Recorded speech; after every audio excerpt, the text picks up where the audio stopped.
Well, hello there, my sleepy friends. Go ahead and get settled. Find a good position.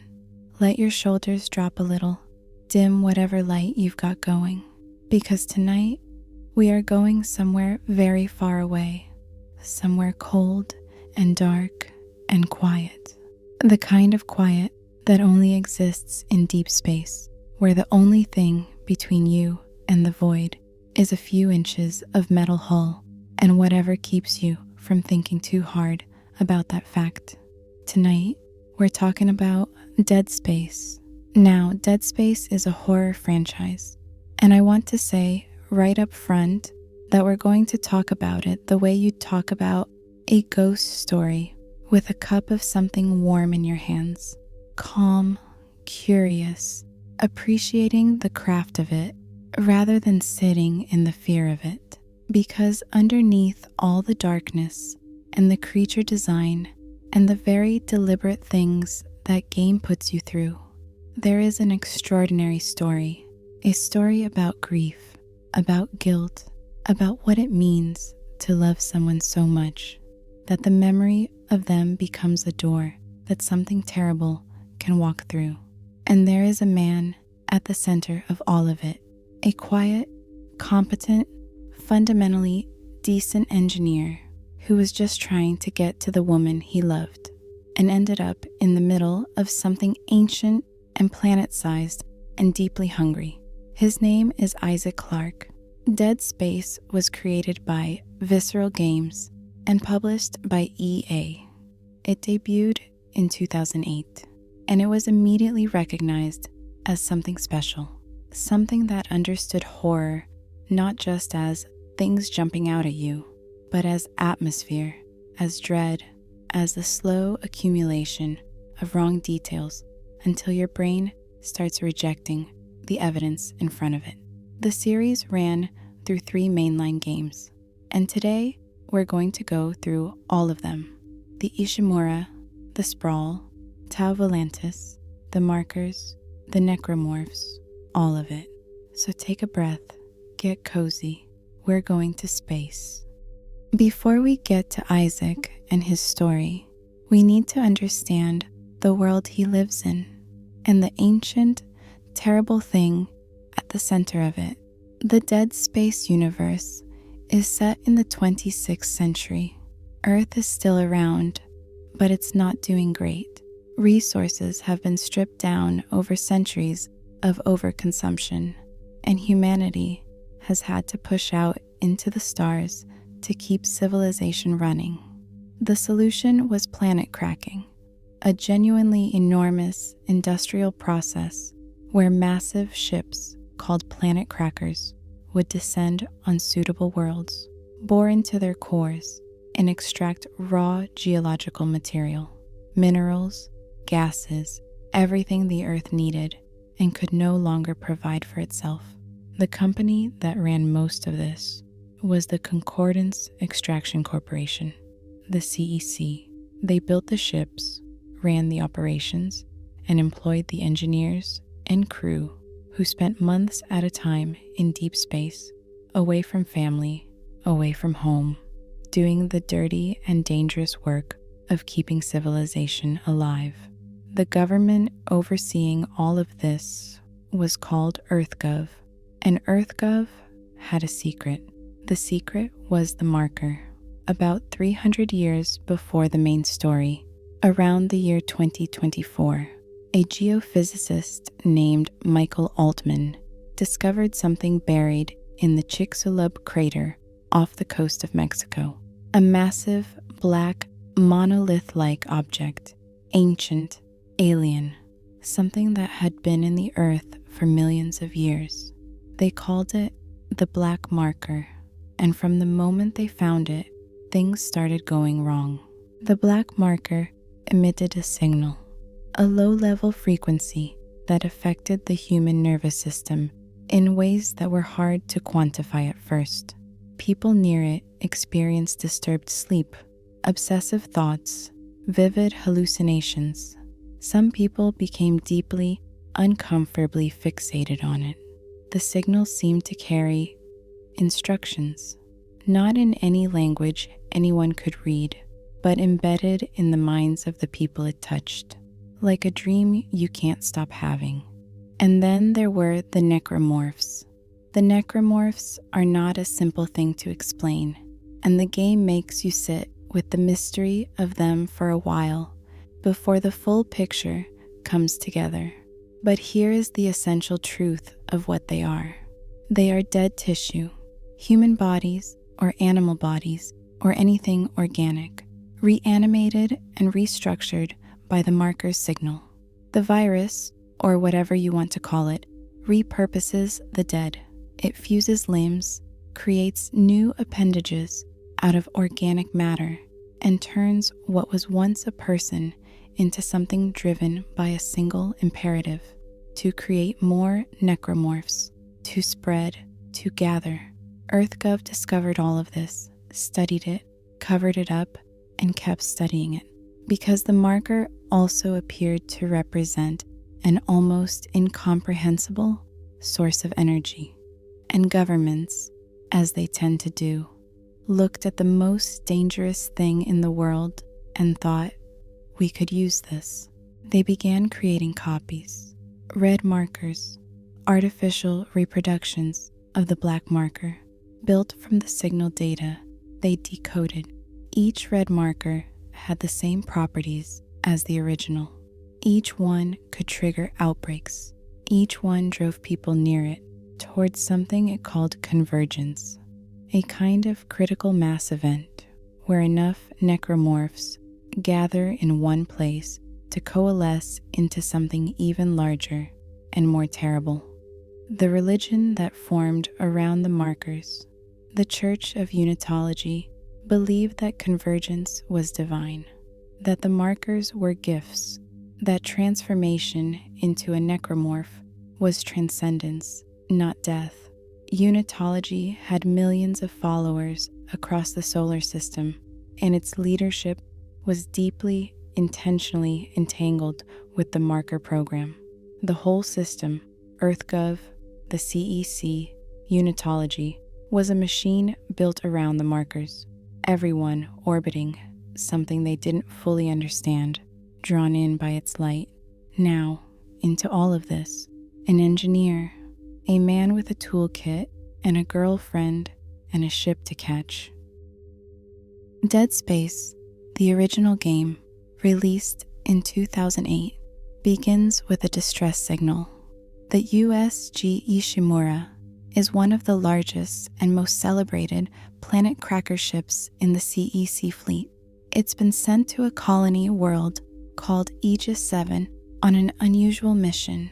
The discovery of a red marker buried beneath the planet's surface has turned a standard mining operation into something with much higher stakes and much more government oversight.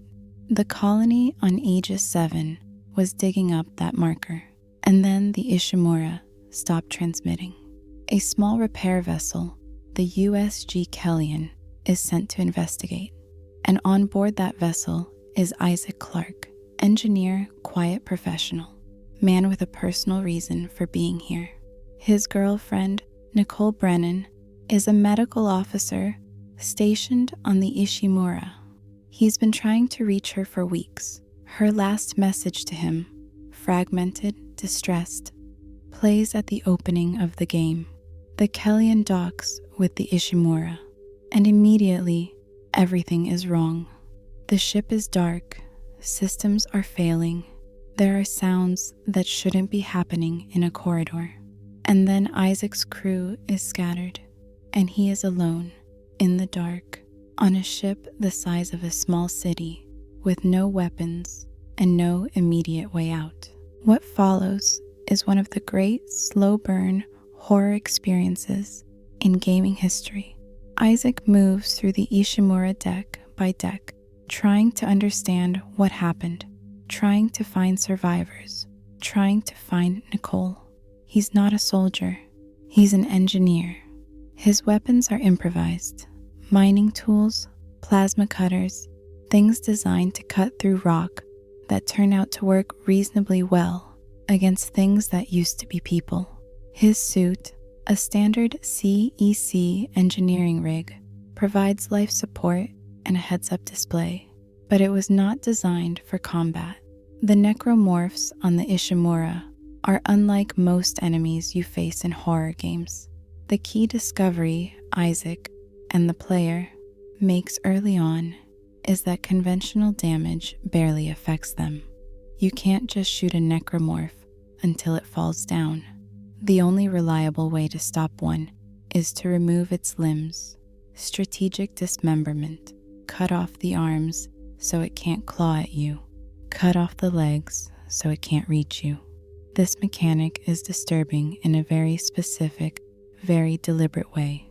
It forces you to think about the bodies in front of you as bodies, to interact with them in a way that lingers. As Isaac works through the ship, he encounters two other survivors, a systems engineer named Zach Hammond and a computer specialist named Kendra Daniels. Together, they try to piece together what happened, get the ship's systems back online, and find a way to call for rescue.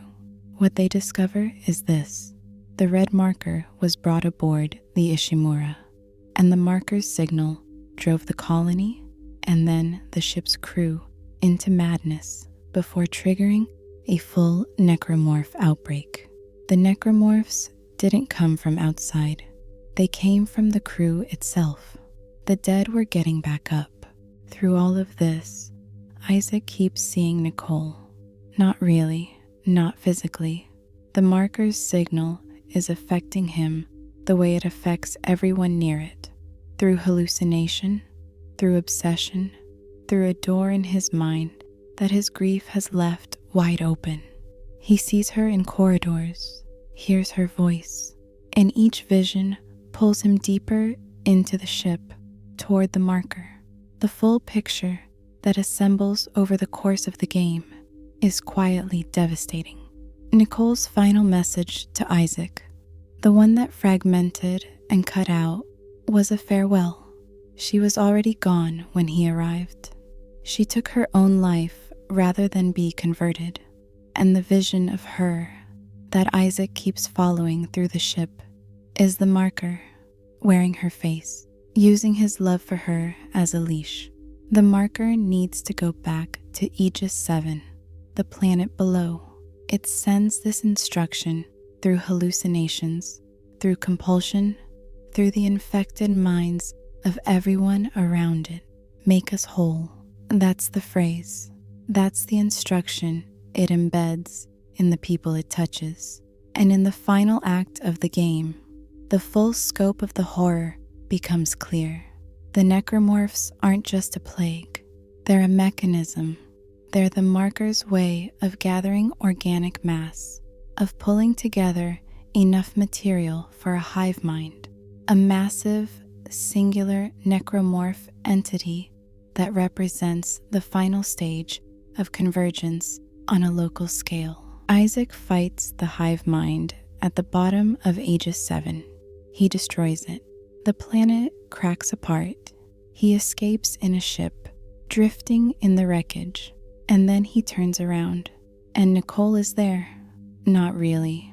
One last hallucination, more terrifying than any of the creatures that came before it, because it's quiet, and it's her face, and it's the thing he loved most in the world, looking at him from somewhere she can no longer be. The screen cuts to black. Take a moment here.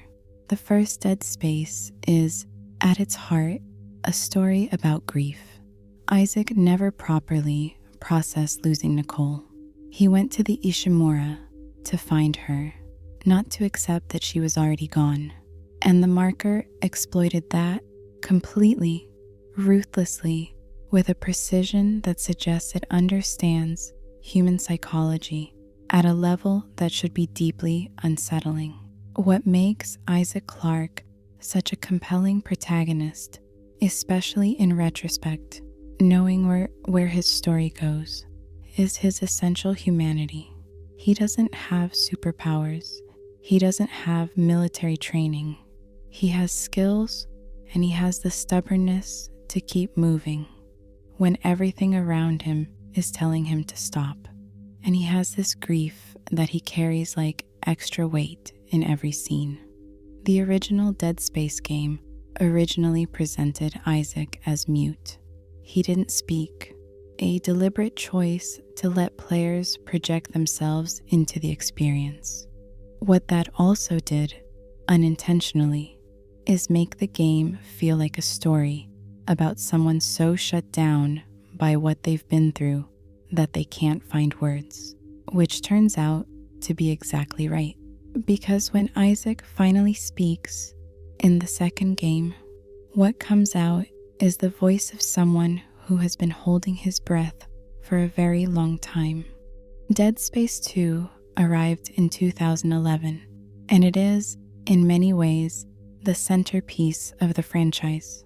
The first game built the world and established the dread. The second one asked, what does surviving something like that do to a person? The answer it gives is nothing good. 3 years have passed since the Ishimura.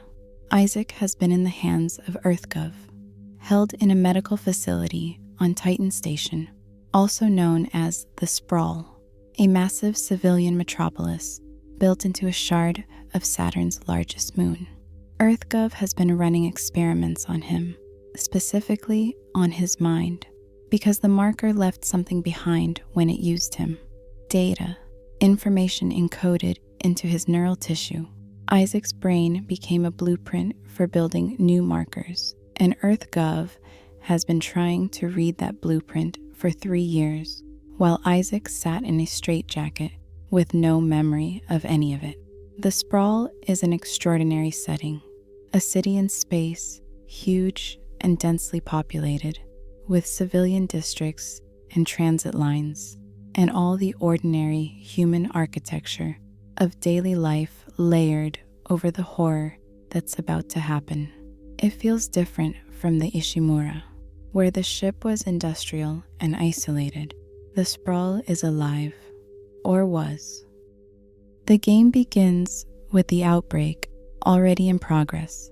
A man named Franco de Lille has come to release Isaac from his cell, but before he can, Franco is transformed in front of Isaac's eyes, and Isaac wakes up with no memory, a straitjacket half removed, and necromorphs in the hallway.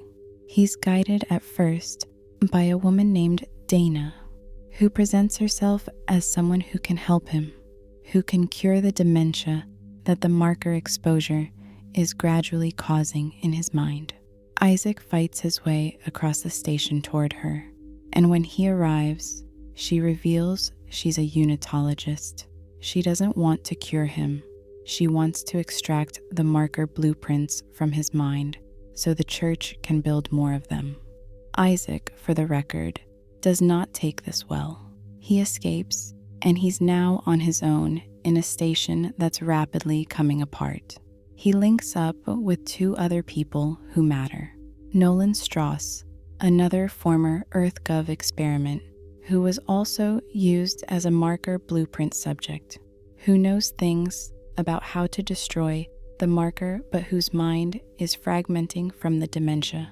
And Ellie Langford, a CEC pilot who is sharp and capable and fiercely determined to survive, who initially wants nothing to do with Isaac, but gradually becomes someone he can lean on, someone real. The human antagonist here is Hans Tiedemann, the director of the Sprawl, the man running the marker program. Tiedemann is not a cartoon villain. He's a true believer in what he's doing. He genuinely thinks the marker's power can be understood and controlled, that the destruction it leaves behind is a management problem rather than a sign of something irreversible. The scene where the marker begins a convergence event and Tiedemann's voice comes over the comm, insisting that he had it under control, that it isn't his fault.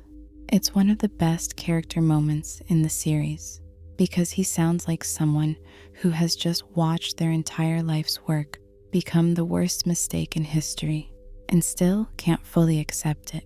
And through all of this, through the necromorphs and the EarthGov soldiers trying to kill him and Strauss gradually losing his mind and Tiedemann's increasingly desperate interference, Isaac keeps seeing Nicole.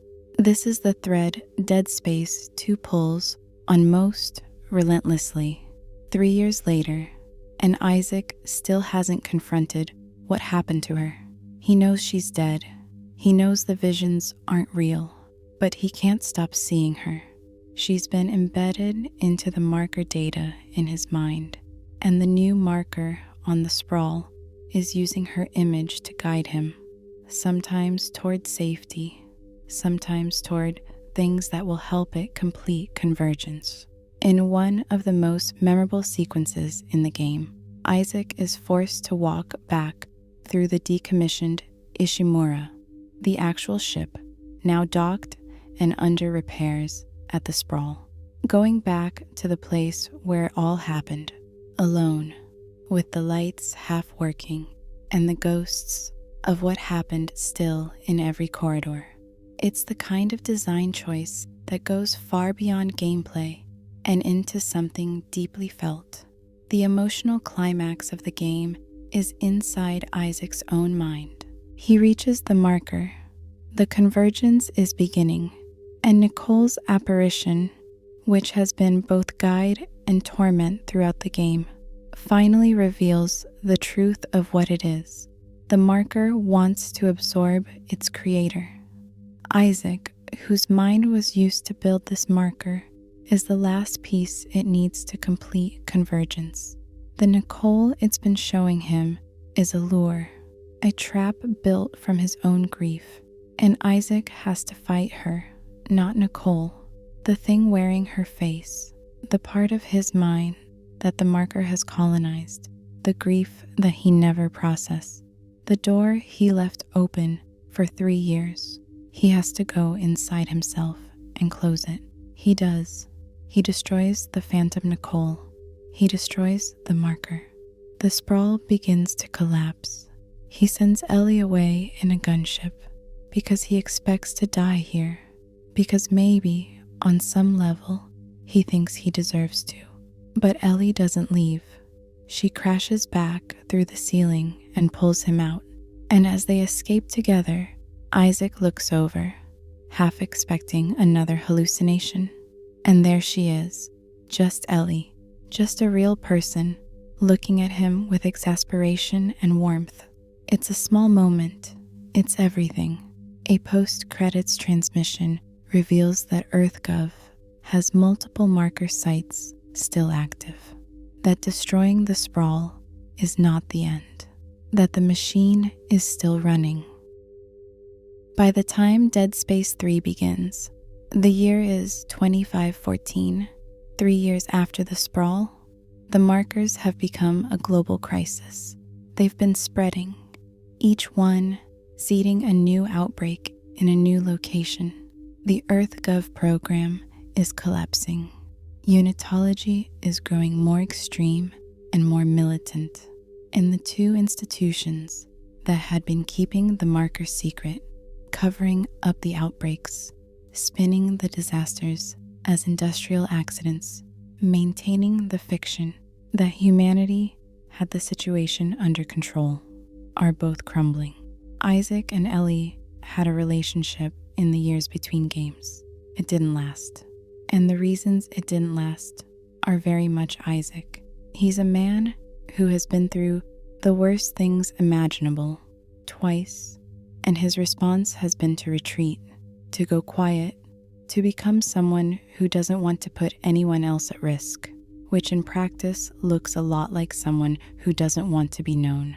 Ellie needed more than Isaac could give, and she left, and Isaac has been living alone in a colony, trying to be a person who doesn't get involved.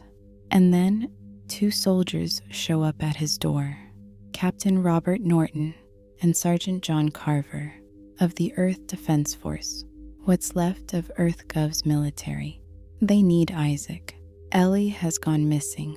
having led an expedition to a frozen planet called Tau Volantis, which she believed was the origin point of the markers, the source of all of it. And if someone could get there and find whatever machine the original alien species left behind, whatever switch could be flipped to shut the whole thing down, the necromorph threat could be ended, everywhere, all at once.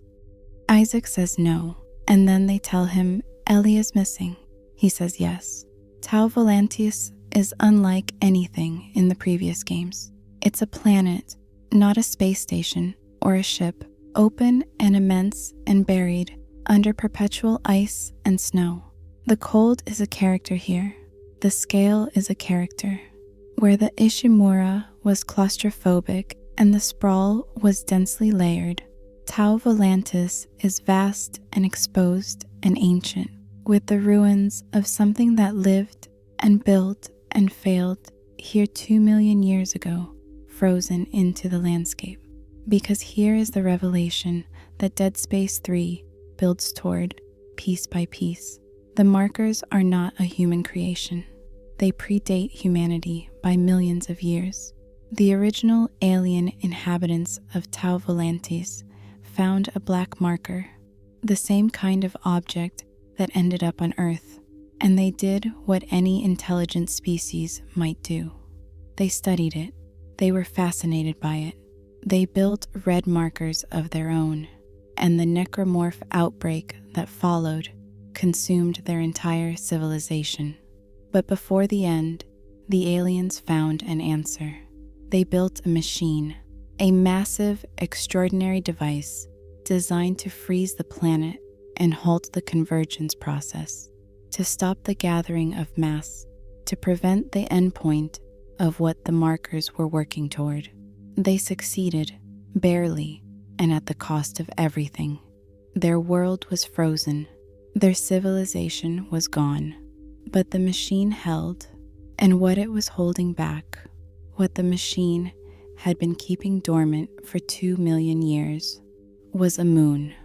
Not a metaphorical moon, a literal planet-sized entity, made of necromorph mass, organic, alive in its terrible way, and ancient beyond any frame of reference. This is what Convergence was always building toward, not just on Tau Volantis, everywhere.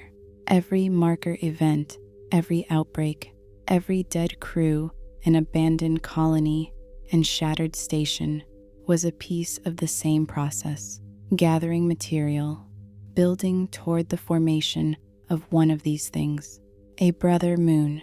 And there are more of them, out in space, waiting. The machine on Tau Volantis is the one thing standing between humanity and the awakening of that entire network.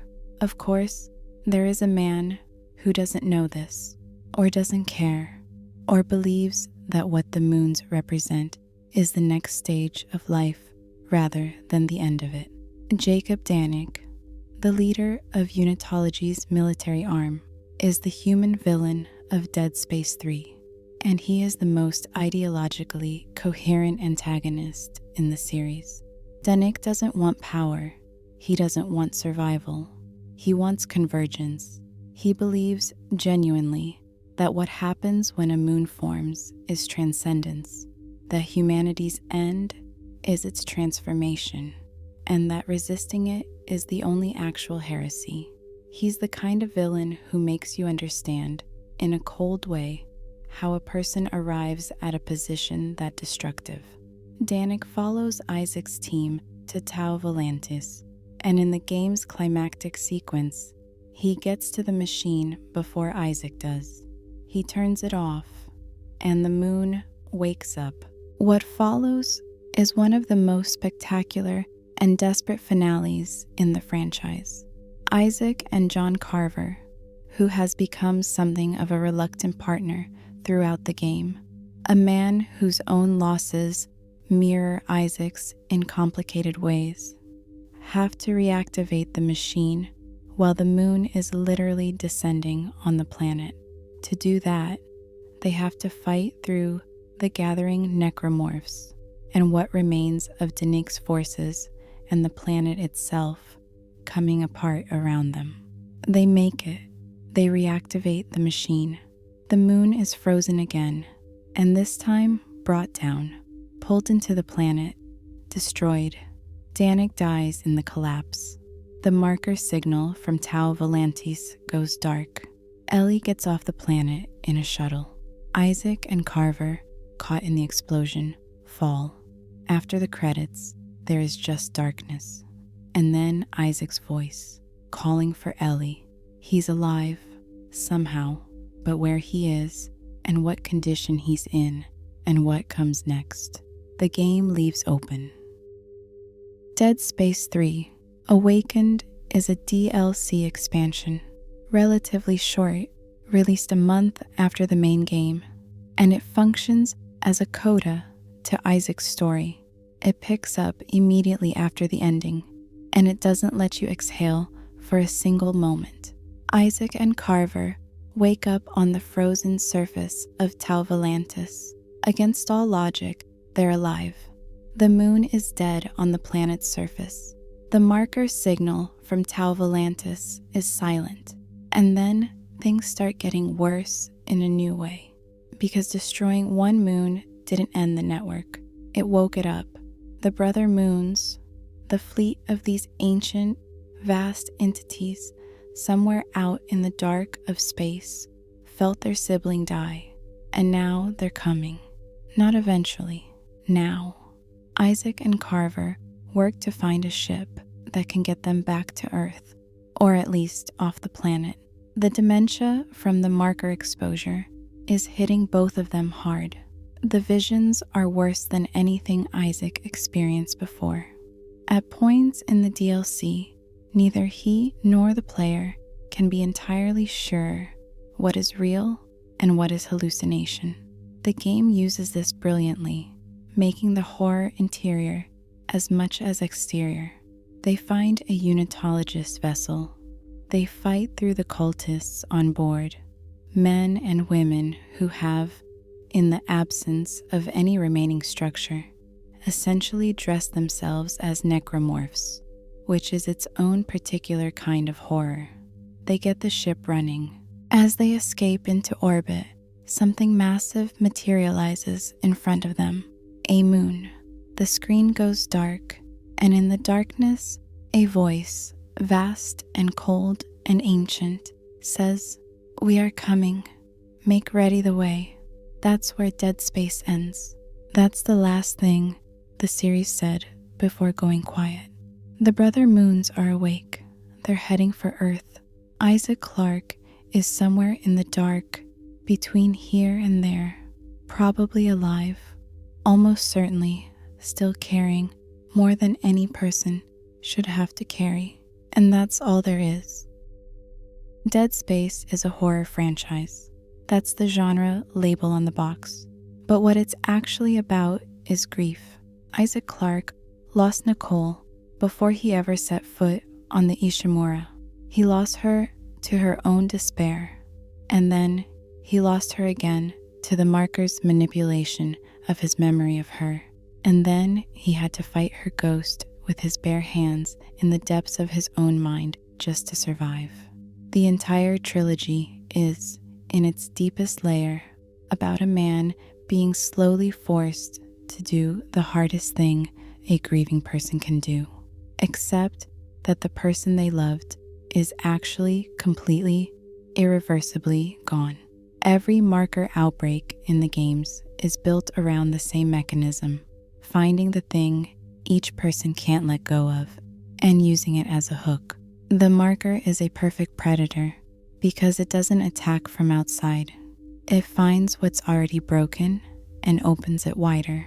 And what the games argue, quietly and persistently, is that the only defense against that, the only thing that lets Isaac keep going when everything else has been stripped away, is connection to the living. Ellie Carver, the stubborn, impractical decision to keep trying to protect the people in front of him rather than disappear into the loss behind him. It's a very human thesis for a franchise about cosmic horror and dead bodies in space. The craft of the series is also worth pausing on. The sound design in Dead Space is some of the best ever put into a video game. The Ishimura sounds like a dying thing, like metal under stress and distant things moving in the wrong directions, and that auditory texture does as much horror work as anything you actually see. The weapon design is inventive and tactile, the HUD being built into Isaac's suit so that nothing ever has to pull you out of the experience. All the information you need is right there in the world, part of the world. Visceral Games made something that was simultaneously terrifying and beautiful, and it's a genuine loss that the studio was shut down before the series could continue. In January 2023, Motive Studio, a different EA studio, released the Dead Space remake, and it is, by almost every measure, exactly what a remake should be. It takes the original 2008 game and rebuilds it from the ground up. New visuals, new audio, new performances, while keeping the structure and the story largely intact.